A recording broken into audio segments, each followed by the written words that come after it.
Modern human की शुरुआत तब हुई जब इंसान आग जलाना सीख पाया। इस एलिमेंट की बदौलत हमने वो सब कुछ अपने नाम कर लिया जो कभी एनिमल किंगडम के नाम थी। आग आज इंसान के लिए सबसे बड़ा एडवांटेज है जिसे वो जब चाहे अपनी सुविधा के हिसाब से इस्तेमाल कर लेता है। लेकिन हमारा फोकस आग के एडवांटेजेस से नहीं, बल्कि आज हम उस समय के बारे में बात करने वाले हैं जहां से इंसान आग जलाना सीख पाए। आज की इस वीडियो में हम आपको बताने वाले हैं कि आखिर वो ऐसी कौन सी घटना रही जहां से इंसानों को आग मिली और वो इसे इस्तेमाल कर पाए। ये कहानी है इंसान और आग के एवोल्यूशन की। हजारों साल पहले हमारे पूर्वज उस काल में रहते थे जब कपड़ों के रूप में वो पत्तों का इस्तेमाल करते थे और रहने के लिए वो गुफा ढूंढते थे। तब उन्हें आग जलाने का ज्ञान नहीं था, लेकिन प्रकृति द्वारा लगाई गई आग से उनका सामना होता रहता था। घर्षण से पेड़ पौधों में लगी आग के बारे में उन्हें जानकारी नहीं थी, लेकिन रात में भी सूरज की रोशनी देने वाले इस एलिमेंट को वो स्टोर करके रखना चाहते थे। ये आग केवल उन्हें रोशनी ही नहीं देती बल्कि ठंड से भी बचाती थी। आज के वैज्ञानिक मानते हैं कि उनकी ज़रूरत के हिसाब से उन्होंने शायद आग के साथ कई एक्सपेरिमेंट किए होंगे। वो पहले भले ही इसे खतरा समझकर बचते रहे होंगे, लेकिन हमारे जिज्ञासु दिमाग और नई चीज़ों को खोजने की ललक ने उन्हें आग से खेलने पर प्रेरित किया होगा। कई हजारों सालों तक इसी तरह आग से खेलने पर वो समझ गए होंगे कि इस तत्व का दूसरी तरह भी इस्तेमाल किया जा सकता है और आग उनके जीवन को आसान बना सकती है।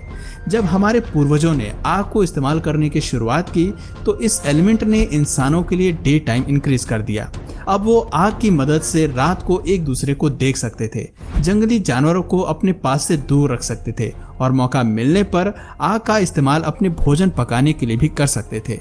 आग की वजह से ही जानवर पर लगे हार्म बैक्टीरिया हमेशा के लिए खत्म हो जाते थे और उनके शरीर में मौजूद टॉक्सिन भी न्यूट्रल हो जाते थे। इससे पहले हमारे पूर्वजों को शिकार खाने के लिए मजबूत दांतों की जरूरत होती थी, लेकिन पके हुए मांसों को खाने में लगने वाला फोर्स बेहद कम था। कुक्ड मीट का स्वाद तो अच्छा था ही, साथ ही अब हमारे डाइजेस्टिव सिस्टम को भी खाना पचाने के लिए ज़्यादा मेहनत नहीं करनी पड़ती थी। पके हुए मीट को खाने से शरीर में कार्बोहाइड्रेट की मात्रा भी बढ़ी, जिससे दिमाग में कुछ ज़रूरी बदलाव हुए। दरअसल इसके प्रभाव से हमारे दिमाग ने बढ़ना शुरू किया। इतिहास बताता है कि आग की खोज ने पूर्वजों को ग्रुप में रहना सिखाया। ग्रुप में रहकर अब वो ज़्यादा रिसोर्सेज का इस्तेमाल कर पाए। शिकार को पाने के लिए अब उनके पास ज़्यादा संख्या थे और इसी की बदौलत वो आसानी से जंगल में बड़े से बड़े शिकार को पकड़ सकते थे। आग ने हमारे पूर्वजों को साथ में जोड़ा, उनके बीच एक बॉन्ड बनाया और एक दूसरे की भावनाओं से जुड़ने का भी मौका दिया। अब वो आग के सामने बैठकर एक दूसरे से बातें कर सकते थे और कनेक्ट हो सकते थे। खैर, ये तो रही आग के साथ जुड़ी हुई हमारी एवोल्यूशन की कहानी, जो हमें इंसान और आग के बीच के कनेक्शन से रूबरू कराती है। अब बात करते हैं आगे की एवोल्यूशन की। चलिए इसके पीछे के विज्ञान को जानते हैं और जानते हैं कि एग्जैक्टली कब हमने आग जलाना शुरू किया। 1980 के वैज्ञानिकों ने सबसे पहले आग के एंशिएंट निशानों के ढूंढने की कहानी शुरू की थी। उन्हें कई साइट्स पर बेक्ड मिट्टी और जलने के निशान मिले थे जो कि 1.6 मिलियन साल पुराने थे। इसके साथ उस साइट पर हमें आग जलाने वाले पत्थर के साथ होमिनिनी के जबड़ों के फॉसिल भी मिले। ये निशान इस बात की ओर इशारा करते थे कि होमिनिनी आग जलाना सीख गए थे या फिर वो प्रकृति द्वारा लगाई गई आग का इस्तेमाल जरूर करते थे।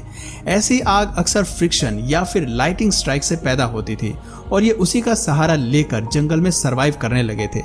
कुछ खोज हमें ये बताती है कि एक बात तो साफ थी कि होमिनिनी को आग का ज्ञान था। हमें एक जैसी जली हुई लकड़ियां कई अलग अलग साइट से बरामद होती हैं। वैज्ञानिक मानते हैं कि आग की खोज एवोल्यूशन में वो बदलाव था जिसके चलते हमारे पूर्वज पूरी दुनिया में फैल गए थे।